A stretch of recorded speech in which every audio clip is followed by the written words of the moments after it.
네, 93초 같이 보도록 하겠습니다. 기도하고 시작하겠습니다. 사랑의 하나님, 참으로 감사를 드립니다. 주님의 이름으로 저희들이 함께 모였습니다.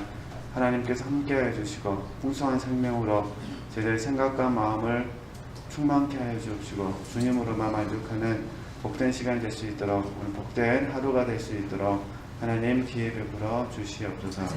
예수님의 이름으로 감사하며 기도드립니다. 아멘. 네, 중간 부분부터 읽어가면서 이렇게 설명하도록 하겠습니다. 네. 때로는 주님께서 찾으셨죠? 네. 때로는 주님께서 넘치는 사랑으로 인하여 당신이 손에 들고 있는 무거운 짐을 격렬하게 쳐서 부서뜨리신다는 사실에 대하여 하나님께 감사하십시오. 당신이 얼마나 많은 방해를 받아왔는지 깨닫게 되는 것은 바로 이때입니다. 이건 어떤 의미냐면요, 저희들이 이렇게 자아 발견과 파쇄에 훈련하는 과정 가운데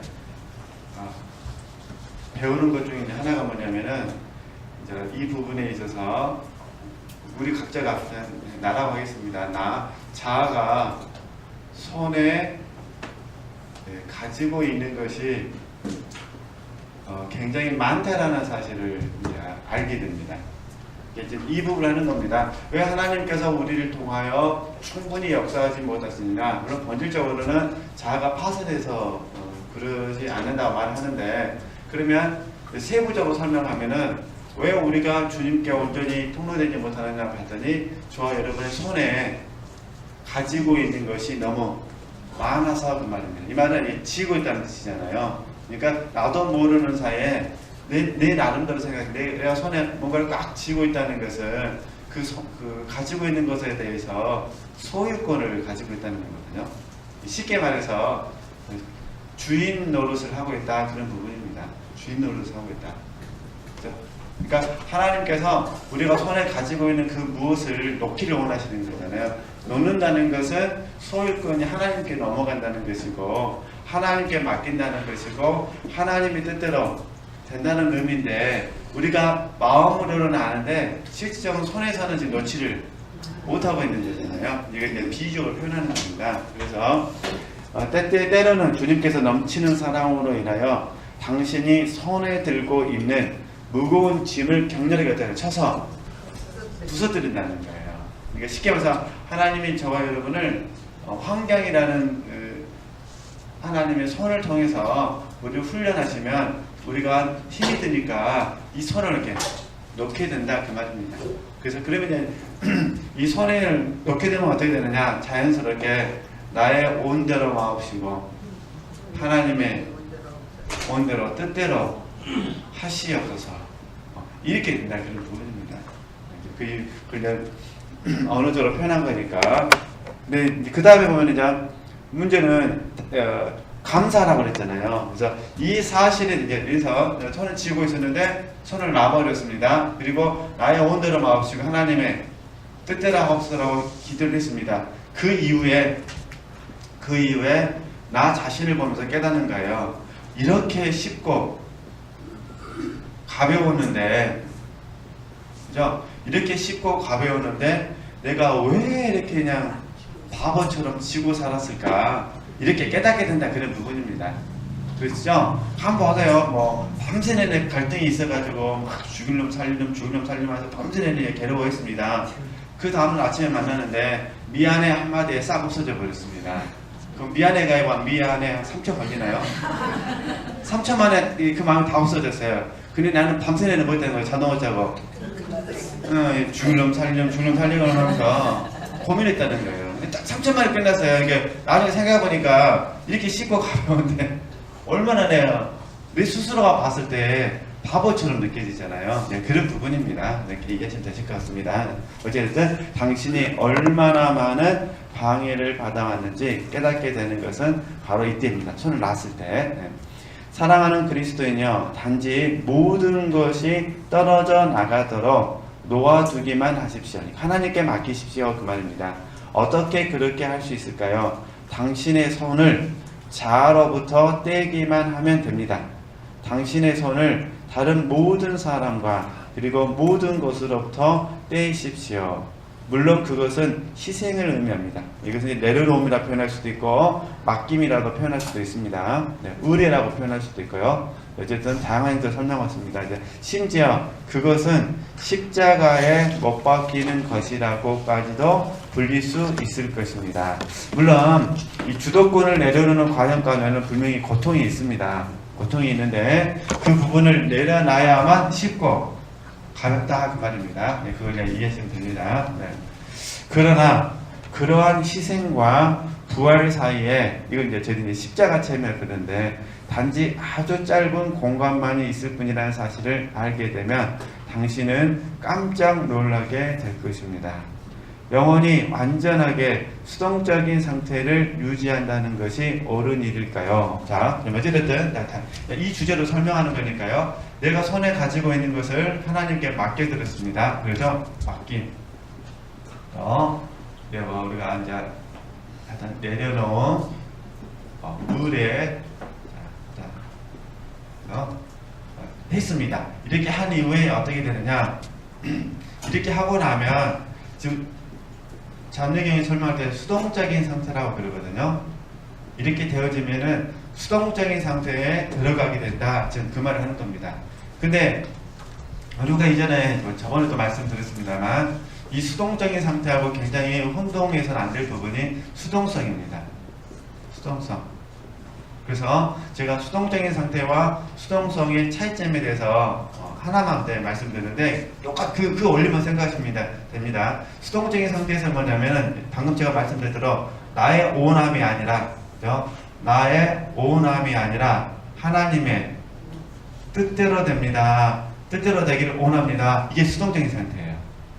그런데 수동성은 뭐냐면 자유의지를 사용하지 않는 겁니다. 수동성이라는 부분은 자유의지를 사용하지 않는 것. 그죠? 그러니까 이 말은 자유의지를 사용하지 않는다는 것은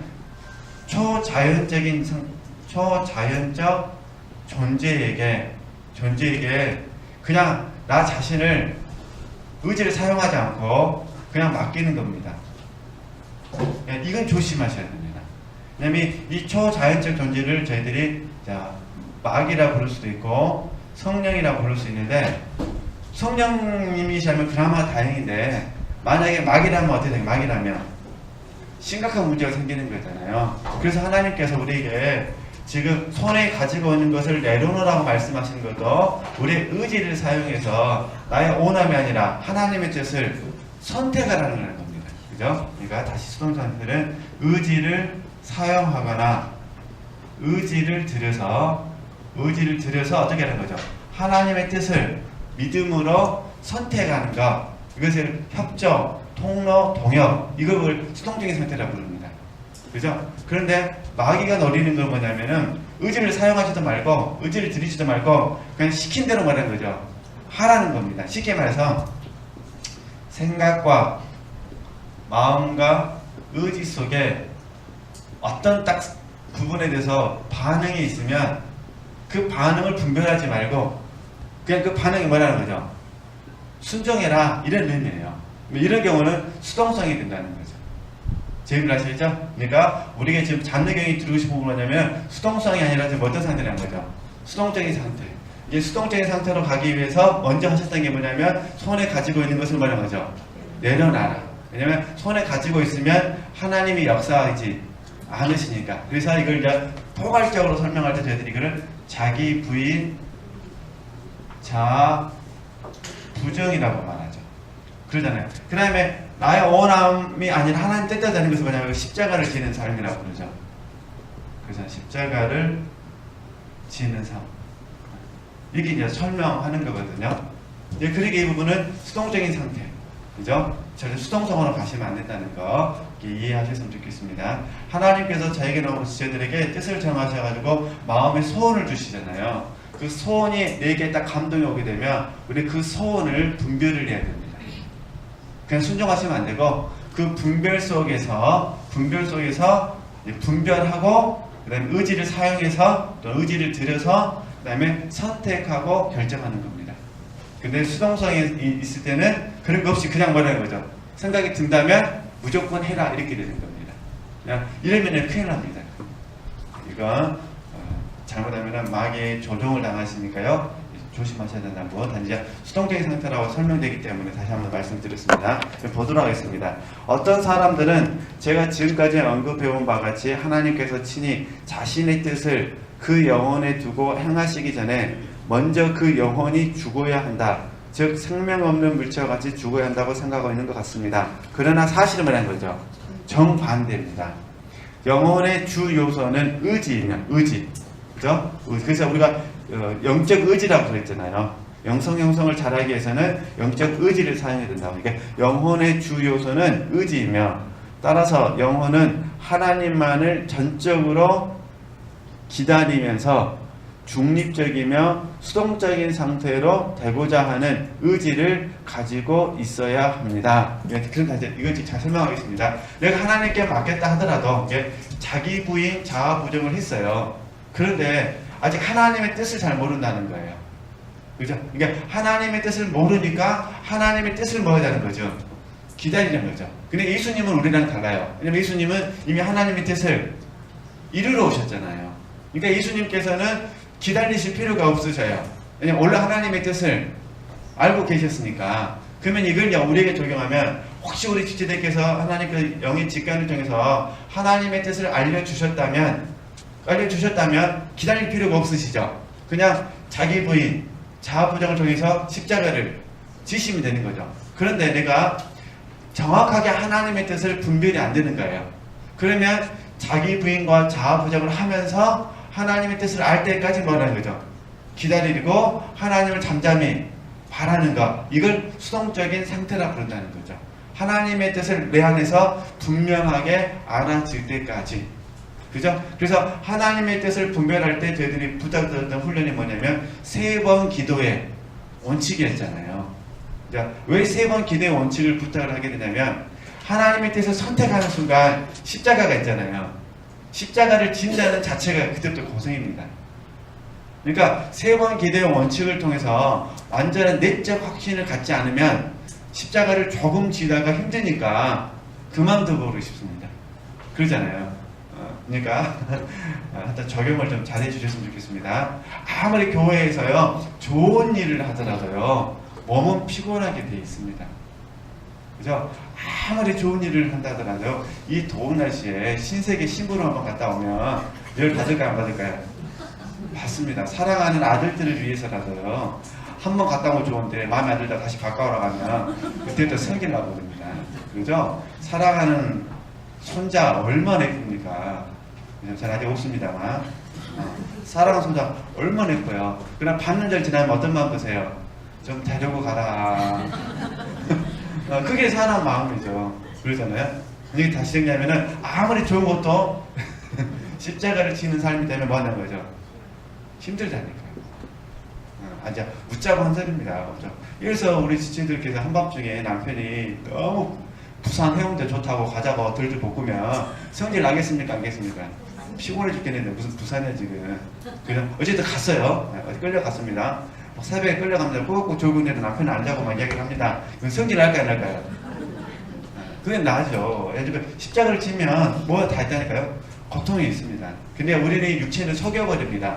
십자가를 치면은 하나님께서 전부 다 책임져 주신다고 생각하셔서 아닙니다.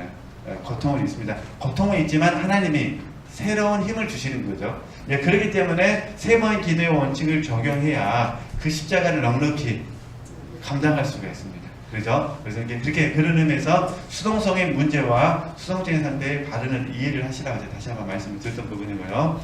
어쨌든 우리는 주님처럼 하나님의 뜻을 정확하게 안다면 자기 부정 그 다음에 자아 부정을 통해서 그냥 순종하시면 되시는데 하나님의 뜻을 모를 때는 이렇게 해야 된다는 거죠. 다시 보겠습니다. 영혼의 주요소는 의지이며 따라서 영혼은 하나님만을 전적으로 기다리는 게 모를 때 전적으로 기다리면서 중립적이며 어떻게 되는 거죠? 수동적인 상태로 되고자 하는 의지를 가져요. 그러면 이제 하나님의 뜻을 모를 때 이 수동적인 상태는 무슨 말이냐면 이런 부분이에요. 나의 원하는 대로 하지 마시고 하나님의 뜻대로 하옵소서. 아직 내가 하나님의 뜻을 모르지만 분별되지 않아서 아직 내가 하나님의 뜻을 모르지만 하나님 이 일이 나의 원한대로 되지 않냐고 하나님의 뜻대로 되기를 원합니다. 나는 하나님의 뜻대로 되기를 바라면서 진리 안에서 행하겠습니다. 이렇게 되는 거죠. 예, 그런 부분을 수동적인 상태라고 부른다. 그런 부분입니다. 네. 근데 이 수동적인 상태를 잘못 적용해가지고 수동성으로 가버리면 어떻게 될까요? 잘못 적용해서 수동성으로 가버리면 하나님의 뜻을 기다린다고 하면서 아무것도 안 합니다. 그죠? 아무것도 안 하면 어떻게 될까요? 게으름과 나태와 태만이 옵니다. 그래서 수동성이 무서운 게 그런 부분입니다. 이 수동성에 빠지게 되면은 사람이 좀 표현이 이상하지만 맛이 갑니다. 왜냐면은 열정이 없잖아요. 이게 아무것도 안 하는 겁니다. 그냥 하나님의 뜻만을 기다리고 있습니다. 게으름, 나태, 태만. 그러면 안 됩니다. 그래서 우리 요한복음 4장 말씀 보면은 진리와 영으로, 영과 진리로 하나님을 경배하라 그러거든요. 그러니까 영은 영교, 양심, 직관을 통해서 하나님을 경배하는 것이고 진리는 아니잖아요. 그러니까 이 진리라는 부분에 대해서 의지를 드리는 건 금방 이해할 수 있습니다. 호세아서 말씀 보면은 우리가 하나님을 아는 지식이 없어서 망한다라고 말하면서요. 힘써 여호와를 알자라고 말합니다. 그죠? 그러니까 내가 정확하게 하나님의 뜻을 모르지만 진리는 알고 있으니까 아는 진리만큼 대해서는 뭐 하는 거죠? 내가 맡은 일에 충성하면서 하나님을 잠잠히 기다리는 겁니다. 그죠? 하나님의 뜻을 몰라도 기도에 부담이 오면 기도하는 것이고 말씀에 대한 부담이 말씀을 읽는 것이고 또 정확하게 하나님의 뜻을 모르지만 사랑하라는 말씀을 아니까 이웃을 사랑하는 것이고 그죠? 마음과 뜻과 힘을 다하여 하나님을 사랑하는 것이고 이렇게 적용해 주셔야 수동적인 상태를 바르게 이해할 수 있으시다는 거 그렇게 이해하셔야 됩니다. 어쨌든 게으름, 나태, 태만으로 가시면 안 됩니다. 네. 그래서 지금 이런 단어들 때문에 자녀경에 오해를 좀 많이 받습니다. 잠깐 보고 설명하면요. 당신은 이 같은 전적인 수동의 상태, 즉 아무것도 하지 않고 하나님을 기다리는 이 같은 상태가 사실은 의지의 최고 활동이라는 사실을 깨닫지 못하겠습니까? 근데 이거 적용을 잘 해주셔야 됩니다. 그래서 제가 이제 이전에 잠깐 그런 얘기를 한번 했어요. 하나님의 뜻을 모르고 천리를 가는 것보다 하나님의 뜻을 기다리는 것이 참된 봉사이다. 제가 이거 말씀을 드렸어요. 그러니까 이런 의미에서 수동적인 상태라는 겁니다. 그죠? 그러니까 이렇게 하시고요. 자, 그래서 이제 이 수동적인 상태에 들어갈 긍정적인 면에서 수동적인 상태에 들어갔다는 것은요 마음의 태도거든요. 마음의 태도. 그러니까 이 수동적인 상태는 마음의 태도를 의미하는 거지, 그죠? 몸의 적용을 의미하는 건 아니다라고 이해를 하셨으면 좋겠습니다. 그러니까 항상 내 마음의 태도에서는 뭐가 있으면 좋겠죠? 나의 온전한 마음이시고 하나님의 뜻대로 하옵소서, 그죠? 그러나 우리의 삶은 있기 때문에 항상 삶 속에서는 진리 안에서 균형을 이루어야 됩니다. 진리 안에서. 그래서 이걸 좀 더 도와드리는 하는 예를 들면은 저는 이건 이제 제가 적용하는 부분이니까요. 진리 안에서 제가 알고 있는 진리가 있잖아요. 진리 안에서 뭐 아침에 시작해서 하나님께서 묵상기도 할 수 있는 시간을 주시면 묵상기도 하고, 그죠? 경건서적을 볼 수 있는 시간을 주시면 경건서적을 하는 것이고, 가족을 혹시 섬길 수 있는 시간을 주시면 가족을 섬기는 겁니다. 그죠? 그러니까 이렇게 이런 진리 안에서 내게 주어진 길을 묵묵히 걸어가는 겁니다. 그죠? 이제 그러는 과정 가운데 갑자기 어느 시점에 하나님께서 직관을 통해서 내게 딱 구체적으로 하나님의 뜻을 계시해 주십니다.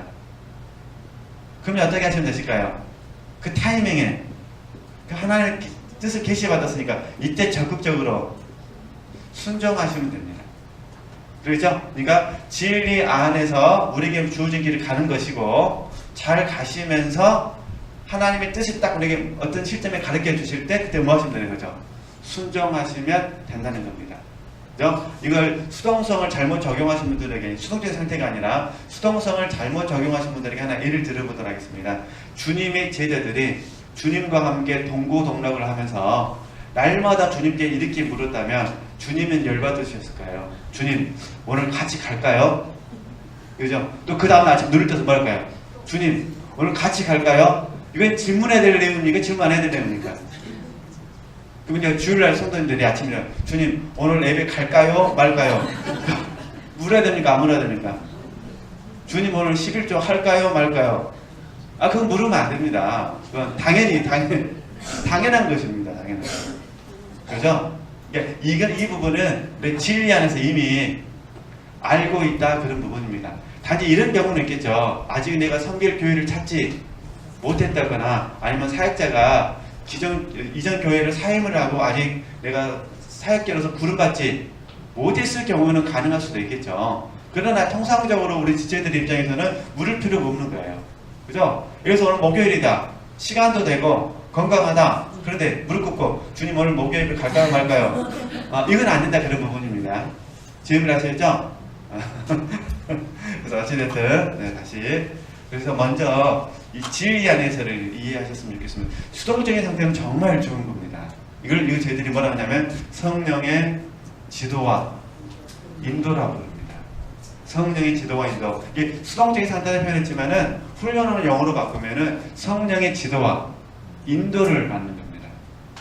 그래서 우리가 계속해서 성령을 쫓는 훈련, 성령의 인도함을 받는 훈련을 하는 거잖아요. 근데 이제 적용하는 과정 가운데 수동성이라고 이렇게 섞여져 버려가지고 혼란을 겪는데 절대 그러시면 안 되고 어떻게 하셔야 돼요? 진리 안에서 항상 먼저 그렇게 생각하셔야 됩니다. 진리 안에서 오늘 내게 주어진 길을 어떻게 하셔야 돼요?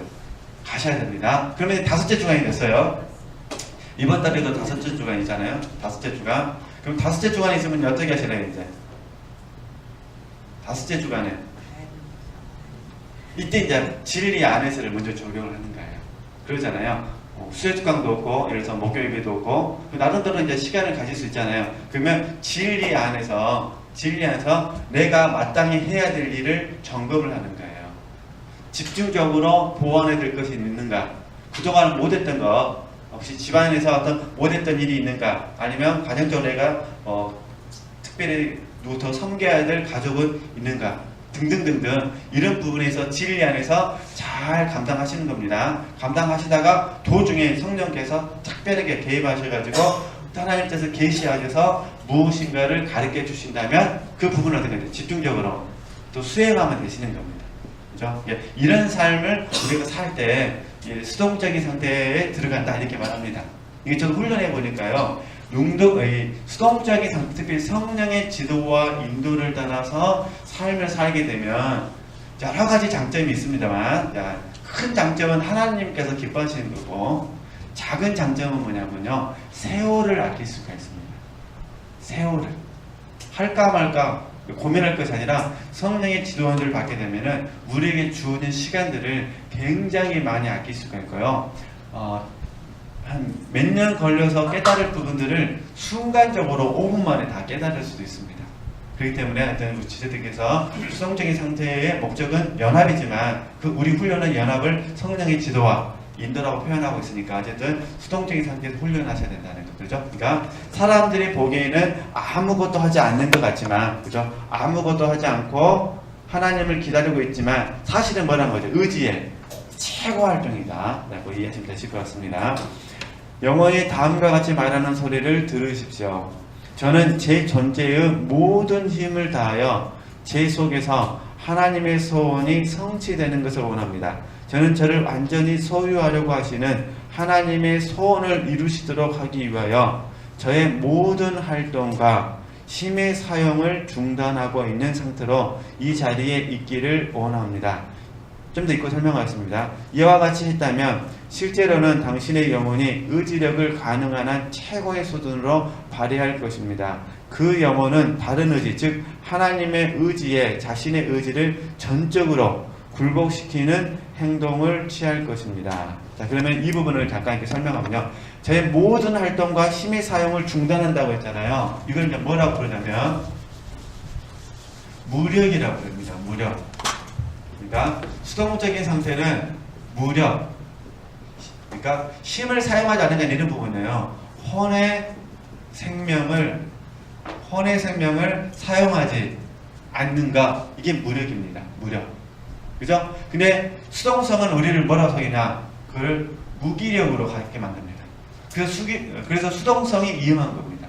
그러니까 수동적인 상태에 빠지게 되면 무력을 경험하는 것이고, 이해되시죠? 그 다음에 수동성이 빠지게 되면요, 무기력을 경험합니다. 그래서 혹시 우리 지체들께서 무기력에 빠졌다고 생각되면 얼른 점검하셔야 됩니다.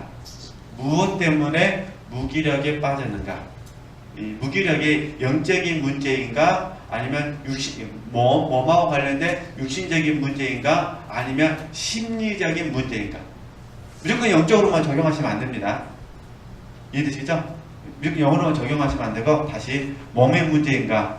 아니면 심리적인 문제인가? 아니면요, 영적 문제인가? 이렇게 이제 적용하셨으면 좋겠습니다.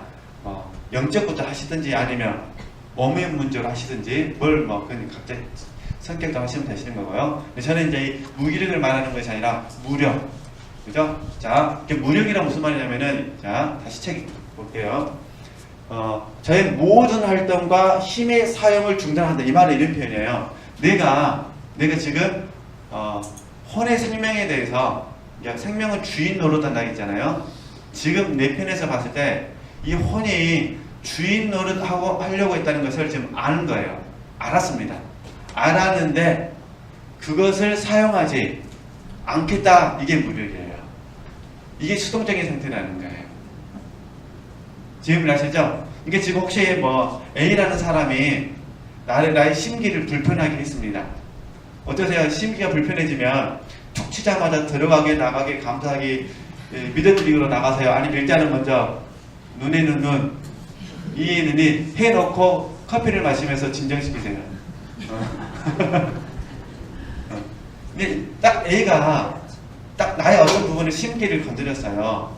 근데 나도 알았어요. 지금 A라는 사람이 지금 자아로 하고 있구나. 아니면 그가 지금 자아를 통해서 나를 지금 시험하고 있구나. 알았다는 거예요. 근데 내 안에서 자아가 나를 불러냈으니 나도 어떻게 될까? 지금 1차적으로 영으로만 제일 좋은데 영으로 안 되고 자아가 나를 대했으니 나도 지금 자아로 좀 반응하고 싶은 욕구가 확 생겼다는 거예요. 이해되시겠죠? 막 올라오는 겁니다. 막 사무엘이 올라오듯이 자아가 막 올라오는. 딱 그때 뭐라는 거죠? 깨닫고 뭐하는 거죠? 무력, 그 혼의 생명을 자아를 사용하지 않고 내가 주님으로 힘들고 어렵지만 온유한 심령으로 그를 대하려고 하는 것, 이게 지금 수동적인 상태다. 이런 부분이에요. 그렇죠? 근데 이제 이 단계까지 가려면 우리가 얼마나 많이 우리의 의지를 십자가에 내려놓는 법, 쉽게 말해서 혼의 생명을 거절하는 훈련을 해야 되는지, 이런 문제가 있거든요. 그래서 어쨌든 우리는 무기력이 아니라 뭐라고요? 무력입니다. 무기력은 나중에 연민으로 가져다 줍니다. 네, 그래서 이 연민은 최고의 자기 입장을 봤을 때 교만입니다. 교만. 연민에 빠지게 되면은 믿음을 잃어버립니다. 연민에 빠지게 되면 가장 내가 불쌍한 거예요. 불쌍하고 가장 불쌍하니까 되는 것도 하나도 없는 것 같고, 아무도 날 도와주지도 않는 것 같고, 나도 해도 하나님 나를 붙들어 주시지 않을 것 같고, 나도 할 수 있는 것이 또 아무것도 없고, 그래서 이게 영성훈련의 이 수동적인 상태하고 수동성에 대해서 잘못 적용하게 되면은 성장한 사람들에게 나타날 때 연민이 쑥 들어가게 되죠.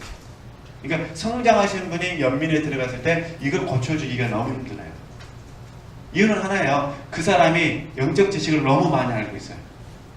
그래가지고 어린 아이 같은 마음을 잃어버려요. 그러잖아요. 지금 연민을 벗어나기 위해서는 작은 순종만 있으면 되거든요. 근데 어린 아이와 같은 순종의 마음을 없는 거예요. 왜냐면 나도 다 알아. 너 몰라서 못해. 안다니까 아무것도 하지 않고 아무것도 할 수 없고 들어가게 나가게 감사하게 믿으면 다 알아. 이렇게 된다는 거예요. 이렇게 접근하시면 안 되시고요. 이러면 어떻게 해야 되느냐, 이해되시겠죠? 항상 우리에게 필요한 부분은 뭐냐면 무기력이 아니라 무력인데, 이렇게 되려면요, 우리는 어린 아이는 아닙니다. 그러나 어린 아이와 같은 마음 또는 어린 아이와 같은 순종의 태도가 필요합니다. 순종의 태도가 필요합니다. 그죠? 그래야 우리가 이 영적 서적을 통해서 영성 형성에 더욱더 잘 정진할 수가 있습니다. 그렇죠? 이렇게 잘 이해하시면 되실 것 같아요. 지금 저랑 같이 이 독서 모임 한 지가 한 6년 정도 된 것 같아요. 정확하게 횟수를 쓰진 않았지만 6년에서 7년. 그러면 생각해 보세요. 6년에서 7년 동안 공부를 했는데 많은 책을 읽었지 않습니까? 다른 사람이 우리에게 이렇게 말할 수 있잖아요. 6년, 7년 책만 읽으면 뭐하냐? 영성형성도 안 되는데 그렇게 얼마든지 말할 수 있다는 거예요. 그렇죠? 저는 이제 그렇게 말하신 분들에게 꼭 들려주고 싶은 이야기가 있어요. 그러면 6년, 7년 동안 뭐 했냐, 그러면? 책도 안 보고. 그러잖아요. 나는 그래도 영성 안 돼서 뭐라도 했다나. 책이라도 읽었다. 그러죠? 그러니까 실질적으로 우리가 이 책을 꾸준히 읽는다고 해서 우리들의 변화가 발전적으로 되진 않아요. 근데 너무 놀라운 것은 제가 무력이라고 표현했는데 이 무력의 위대한 점이 뭐냐면 성령께 붙잡힌 바 되면, 그죠? 우리가 성령에 붙잡힌 바 되어지게 되면 하나님의 사랑이 우리를 감고 나에 역사하게 되거든요. 그럴 때 그 역사의 현장을 보면 상상할 수 없는 일들도 얼마든지 일어날 수 있다는 것입니다. 우리가 어떻게 사람을 울릴 수가 있습니까? 코미디언도 아니고 배우도 아닌데 그러잖아요. 그런데 하나님이 역사하게 되면 상대방의 눈물을 흘립니다. 그거 굉장한 거예요. 사람의 마음을 잠깐이지만 소망을 줄 수 있다는 것도요, 엄청난 은혜입니다. 그렇죠? 우리가 자녀들 키워봐서 알잖아요. 자녀들에게 소망을 주기 위해서 한마디씩 하지만은 자녀들이 그 반대 현상을 보일 때가 굉장히 많잖아요. 듣기 싫어하고 안 들으려고 하고. 그런데 하나님께서 역사하시게 되면 그 한마디 한마디가 자녀들 마음속에 침투해 들어가서 그들의 생각과 마음속에 동의를 끄집어냈다. 그거는 사람의 힘으로는 안 되는 겁니다. 그렇죠? 그렇게 해서 하나님의 위대한 역사를 보는 겁니다. 그렇죠? 사람은 할 수 없으되 하나님은 하실 수 있다. 그렇죠? 그래서 이제 하여튼 성경을 약간 소망을 가지시라고 말씀을 드리는 겁니다. 우리 누가복음에 보면은 부자 청년이 옵니다. 그죠? 부자 청년이 와가지고 주님과 대화를 나누다가 부자 청년이 재물이 많음으로 근심하여 돌아가 버립니다. 그때 예수님께서 하시는 말씀이 부자가 천국에 드는 것이 이렇게 어렵다라고 말합니다. 그죠? 그리고 나서 또 베드로가 물어봅니다. 이렇게 어려운데 어떻게 구원받을 수 있겠습니까? 그러니까 이때 주님께서 사람은 할 수 없으되 하나님은 하실 수 있다 말합니다. 그러고 나서 나온 이야기가 삭개오 이야기입니다. 이게 그 말씀한 이후에 나온 이야기가 삭개오입니다. 이게 사람은 할 수 없는데 하나님은 하실 수 있습니다. 왜냐하면 부자 삭개오가 예수님을 만나게 됩니다. 그러니까 앞장에 있는 부자 청년은 주님을 못 만나는데, 그죠? 부자인 삭개오는 주님을 만나게 됩니다. 이게 누가 하셨다는 거죠? 하나님이 하셨다는 겁니다. 그죠? 그러니까 우리가 결국 영성사역은 하나님의 통로되어서 사람을 세워주는 거잖아요. 그 부분을 하기 위해서는 무기력이 아니라 뭐가 되셔야 돼요? 무력. 근데 이 무력이라는 부분을 수동적인 상태로 이해하셨으면 좋겠다. 그런 부분이에요. 이렇게 언어적으로 좀 정리해 보시라고 말씀드렸습니다. 네, 그래서 이와 같이 있다면 실제로는 당신의 영혼이 의지력을 가능한 한 최고의 수준으로 발휘한 것입니다. 하나님의 뜻대로 하옵소서 이렇게 보니까요. 그 영혼은 다른 의지, 즉 하나님의 의지에 자신의 의지를 전적으로 뭐죠? 굴복시키는 행동. 이걸 저희들이 귀속이라는 단어로 표현하게 됐잖아요. 귀속되어지는 거죠. 네. 사랑하는 독자여, 당신의 방향을 내적으로 돌이켜. 그러니까 환경에서 찾으면 안 되고요. 몸 안으로 두셔야 됩니다. 내적으로 돌이키고 당신의 심령 속에 거하는 법을, 그죠? 내면에서 하나님의 임재 가운데 거하는 방법을 배우는 겁니다. 배우는 일에 모든 의식을 집중시키십시오. 지금까지 겪었을 그 어떤 어려움으로 인해서도 낙심하지 마십시오. 이제 곧 하나님께서 당신에게 풍성한 은혜를 주실 것이며 따라서 이 모든 일이 쉬워질 것입니다. 그죠? 많이 쉬우시죠? 네, 쉴 줄 믿습니다. 여기서 한 가지 충고를 덧붙이려고 합니다. 성실한 마음과 겸손한 자세를 가지고 외적인 산란함과 일들로부터 당신의 마음을 떼어놓는 일을 계속하십시오.